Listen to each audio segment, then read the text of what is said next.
बोले महाराज हमारे इस दुख को दूर कर दो। तो महात्मा तो जानते हैं जिसके प्रारब्ध में जो लिखा है वो तो तय है, हमारे दूर करने से तो वो दूर होगा नहीं, लेकिन इसके संतोष के लिए कुछ करना चाहिए। तो सामने वाले व्यक्ति के संतोष के लिए क्या करते हैं? बोले तुलसी दे दिया, फल दे दिया, प्रसाद दे दिया और कहा जाओ राम जी सब ठीक करेंगे। अपने ऊपर नहीं लेते, राम जी के ऊपर डाल देते हैं, राम जी सब ठीक करेंगे। और वास्तव में सब राम जी ही करेंगे, हमारे आपके करने से कुछ होने वाला नहीं। इस बात को अगर आप नहीं समझोगे तो आप ठगे जाओगे महाराज।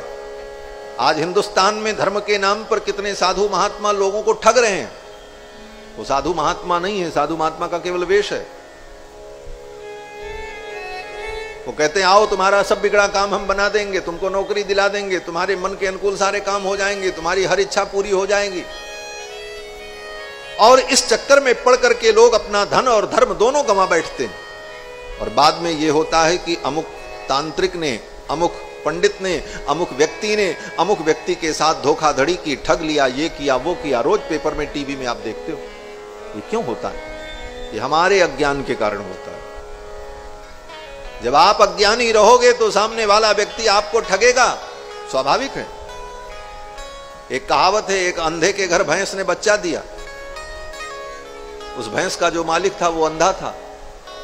अब गांव वालों को तो बढ़िया सुविधा मिल गई, वो तो देखेगा नहीं, जो जाए वही दूध दूह के लेके चला हुआ। तो कहावत बन गई कि अंधे के घर भैंस भी आई तो पूरे गांव को दूध पीने को मिला। तो उसी प्रकार जब आप ज्ञान और वैराग्य के आंख से रहित हो जाओगे, ज्ञान और वैराग्य की आंखें आपकी नहीं होंगी, तो आप अंधे हो, फिर दुनिया का कोई व्यक्ति आपको ठगता रहेगा। महाराज सच्चे संत महात्मा जो होते हैं वो किसी के प्रारब्ध को बदलने का ठेका नहीं लेते। हाँ, जान लेना। उनके पास जाओगे तो कहेंगे जाओ राम जी सब ठीक करेंगे, बस राम जी के ऊपर सब डालते हैं। क्यों? बोले राम जी ही सब करते हैं। और राम जी भी क्या करते हैं? बोले भगवान भी प्रारब्ध को नहीं बदलते। हाँ, ये भी जान लेना। प्रारब्धम परिभुज्य कर्म शकलम प्रक्षीण कर्मांतरः। प्रारब्ध को तो भोगना ही पड़ेगा। उदाहरण, भगवान कृष्ण का उदाहरण देख लो। पांडव के साथ भगवान कृष्ण थे कि नहीं थे? 24 घंटे महाभारत पढ़ लेना। लेकिन द्रौपदी के 5 पुत्र मारे गए। यहीं से भागवत की कथा शुरू होती है। द्रौपदी के 5 पुत्र मारे गए और भगवान कृष्ण वहीं थे। क्यों नहीं बचाया? प्रश्न है। द्रौपदी भगवान की परम भक्ता हैं और जिस रात्रि में उन 5 बच्चों की मृत्यु आने वाली थी, 5 पांडव और द्रौपदी वहीं थे। भगवान ने देखा कि अगर वो 5 पांडव यहां रहेंगे तो इन 5 बच्चों की जो मृत्यु है इसमें व्यवधान होगा। ये अपने बच्चों को बचाने का प्रयास करेगा, लेकिन आज इन 5 की मृत्यु तय है, काल आज इन्हें ले जाएगा। इसलिए भगवान श्री कृष्ण ने क्या किया? बोले भगवान कृष्ण ने पांडवों से कहा कि अर्जुन, धर्मराज, आज चांदनी रात बहुत अच्छी है, चलो घूमने चलते। और 5 पांडव को और द्रौपदी को लेकर के चले गए घूमने। भगवान जान रहे थे कि जब हम इधर जाएंगे तब द्रौपदी के 5 पुत्र को अश्वत्थामा मारेगा, क्योंकि आज काल उसी के रूप में आने वाला है। इस विधान को सत्य करने के लिए स्वयं भगवान पांडव को लेकर के वहां से अन्यत्र चले गए। और तो और भगवान कृष्ण की सगी बहन कौन? सुभद्रा। और सुभद्रा के पुत्र कौन हैं? अभिमन्यु। सुभद्रा का विवाह अर्जुन के साथ हुआ। सगी बहन का बेटा भांजा अभिमन्यु, जिसको भगवान ने ही युद्ध कला सिखाई थी, और महाभारत के युद्ध में वो मारा गया, भगवान बचा नहीं पाए। क्यों? बोले भगवान जानते थे इसका इतना ही प्रारब्ध है। और इसके बाद भी उनकी सगी बहन सुभद्रा ने भगवान से एक बार भी नहीं कहा कि गोविंद मेरे बेटे को जीवित कर दो। ये देखो, ये कथा का सार मैं आपको बता रहा हूं, कहानी तो आपको सब मालूम है। कृष्ण भगवान की सगी बहन सुभद्रा है और सुभद्रा का बेटा अभिमन्यु। महाभारत के युद्ध में जब मारा गया अभिमन्यु की लाश को लेकर के लोग आए, शव को, सुभद्रा चीत्कार करके के रोने लगी और भगवान कृष्ण वहीं सामने खड़े हैं और अपनी बहन को समझा रहे हैं, बहन विधि का यही विधान। सुभद्रा जानती हैं कि मेरे भाई कृष्ण साधारण नहीं है। सुभद्रा जानती हैं कि कृष्ण ईश्वर हैं, परमात्मा हैं, कर्तुम अकर्तुम अन्यथा कर्तुम समर्थ हैं। ये कुछ भी कर सकते हैं, इनके लिए असंभव नहीं है कुछ। ये चाहे तो अपने संकल्प से क्षण भर में अनंत अनंत ब्रह्मांड को बना करके मिटा सकते हैं। वो सामर्थ्य है कृष्ण के अंदर। ये मरे को जिंदा कर सकते हैं, और मरे को जिंदा करना, कोई मर जाए उसे जिंदा कर देना तो चलो साधारण बात है, लेकिन कोई आज के कई वर्ष पहले मर चुका हो, उसका शरीर भी नष्ट हो गया हो, उसको भी पुनर्जीवित कर देना, यह सामर्थ्य भगवान के अंदर। और कृष्ण अवतार में यह सामर्थ्य सुभद्रा ने देखा है भगवान का। द्वारिका में एक ब्राह्मण के बालक की मृत्यु हो गई। ब्राह्मण रोते हुए द्वार पर आया। भगवान ने उसके बालक को भूमा पुरुष के यहां से जाकर के लाकर के जीवित दे दिया।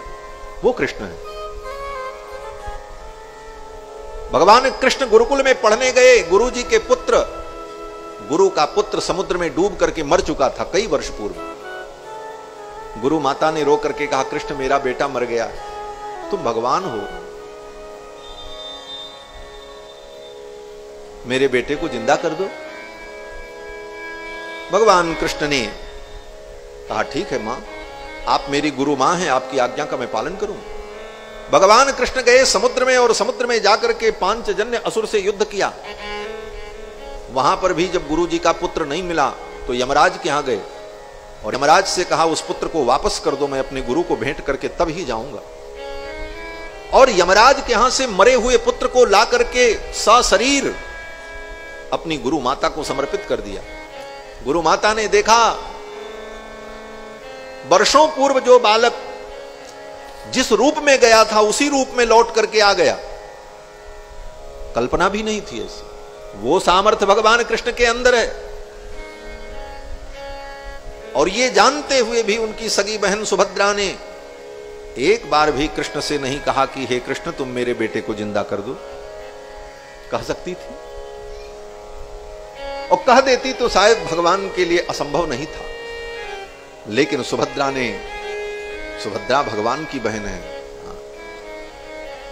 सुभद्रा को यह अनुभव है। सुभद्रा ने कहा, मेरे गोविंद की जो इच्छा है वही मेरे को स्वीकार्य है।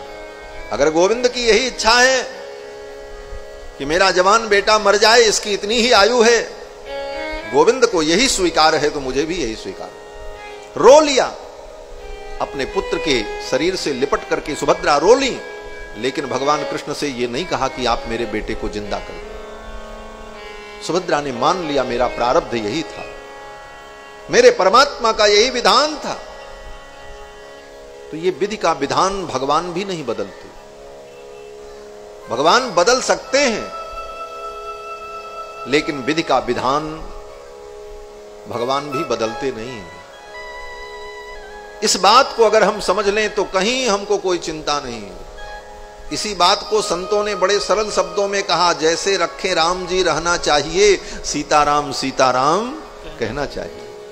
जैसे रखे राम जी रहना चाहिए, जैसे रखे राम जी रहना चाहिए, जैसे रखे राम जी रहना चाहिए, जैसे रखे राम जी रहना चाहिए, सीताराम सीताराम कहना चाहिए, सीताराम सीताराम कहना चाहिए, जैसे रखे राम जी रहना चाहिए, जैसे रखे राम जी रहना चाहिए, अनुकूल प्रतिकूल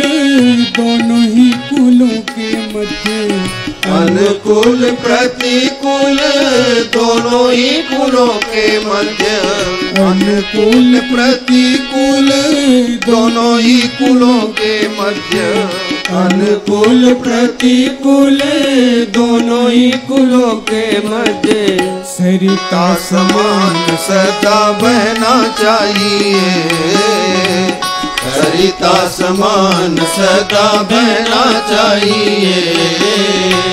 जैसे रखे राम जी रहना चाहिए, जैसे रखे राम जी रहना चाहिए, जैसे रखे राम जी रहना चाहिए। अनुकूल प्रतिकूल दोनों ही कुलों के मध्य। जीवन में कभी अनुकूलता होती है और कभी प्रतिकूलता होती है। कूल माने किनारा, नदी के किनारे को कूल कहते हैं, और नदी के दो किनारे होते हैं, एक वो एक ये। दो किनारों के बीच में नदी बहती है।